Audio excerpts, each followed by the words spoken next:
최근 토트넘에는 환자가 급증했습니다.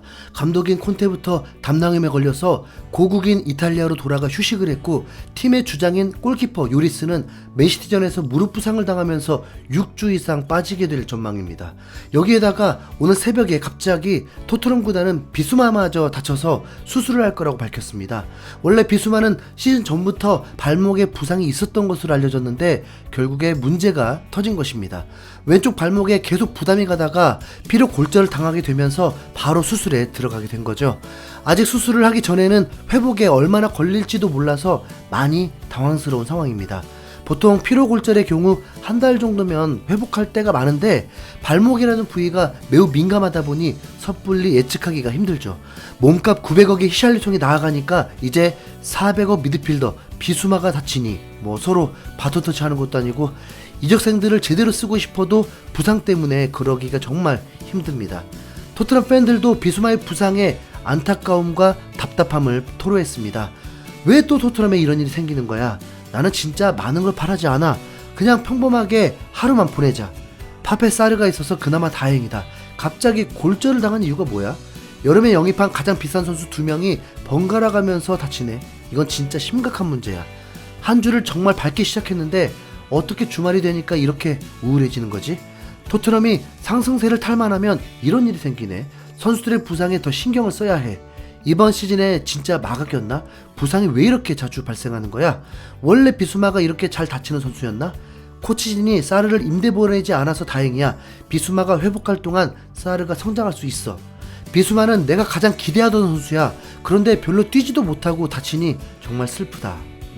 가뜩이나 최근 영국 언론들이 토트넘의 이적 시장 성과에 대해서 많은 의문을 던지고 있는데요. 이 타이밍에 비수마가 다쳐버려서 또 한 번 도마에 오르게 되었습니다.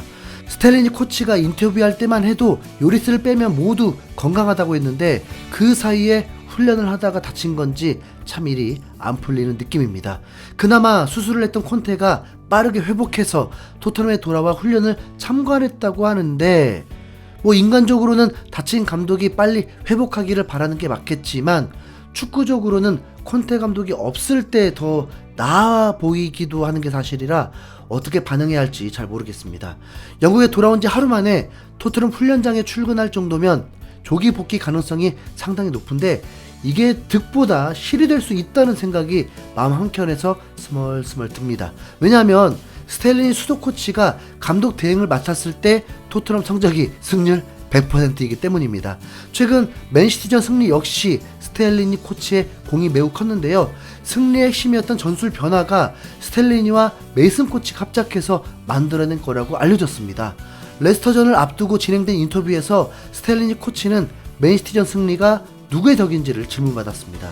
콘테 감독이 없는 상황에서 맨시티는 강팀을 잡았다는 것이 그만큼 인상적이었기 때문이죠. 스텔리니는 맨시티가 쓴 전략에 조금 놀랐다고 밝혔습니다. 원정 경기에서 공격적으로 임했었는데 이번에도 공격적인 전술은 준비했다. 그런데 맨시티가 보여준 전술에 살짝 놀랐다.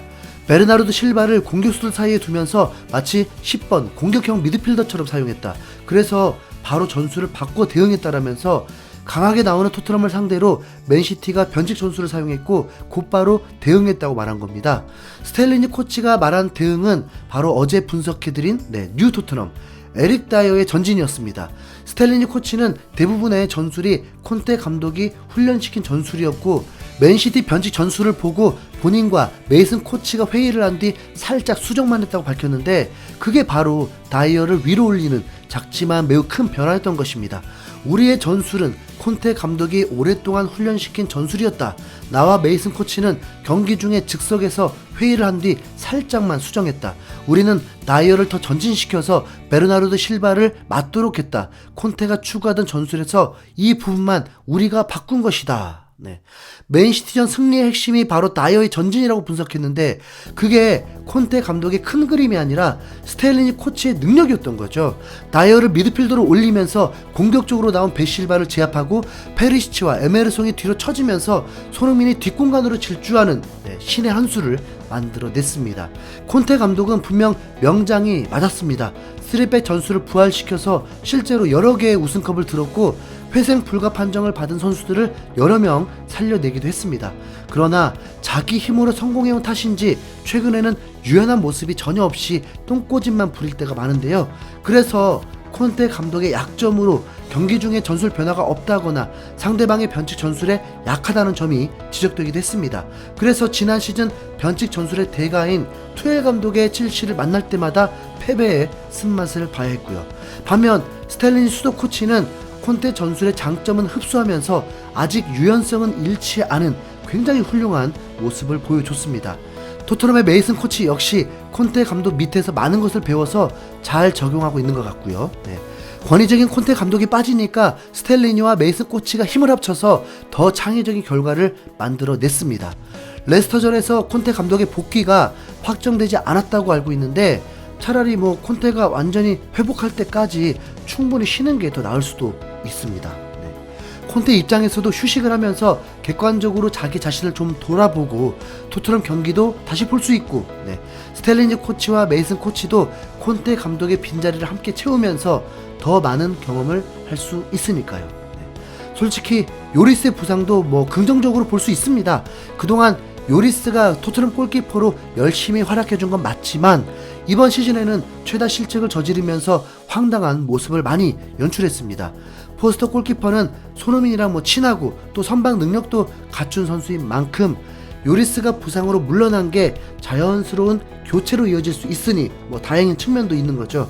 주장에다가 주전인 골키퍼를 기량 저하로 벤치로 보내는 것도 결코 쉬운 일은 아니니까요.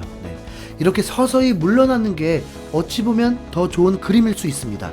비수마의 부상도 마찬가지입니다.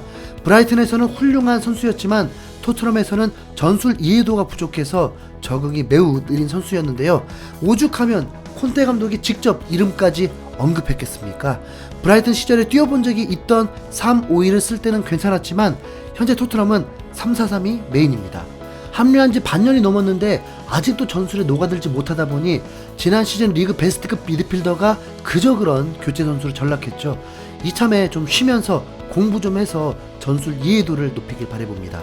저는 오히려 사르가 마음에 드는데 어린 선수가 참 똘망똘망하고 야무지게 축구 잘하더라고요.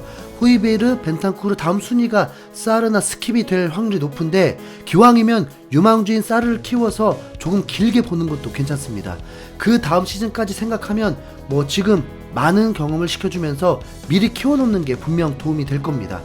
토트넘에 환자들이 많아지는 게 악재라면 악재라고 볼 수도 있지만 이게 오히려 손흥민이 살아나고 토트넘이 승리할 수 있는 길이 될 수 있다는 거 뜻모를 자신감이 생깁니다. 스텔리니, 메이슨 코치 전술로 손흥민 레스터전 헤드트릭 재현하길 두 눈 부릅뜨고 지켜보도록 하겠습니다. 이상 흰수염고래였습니다.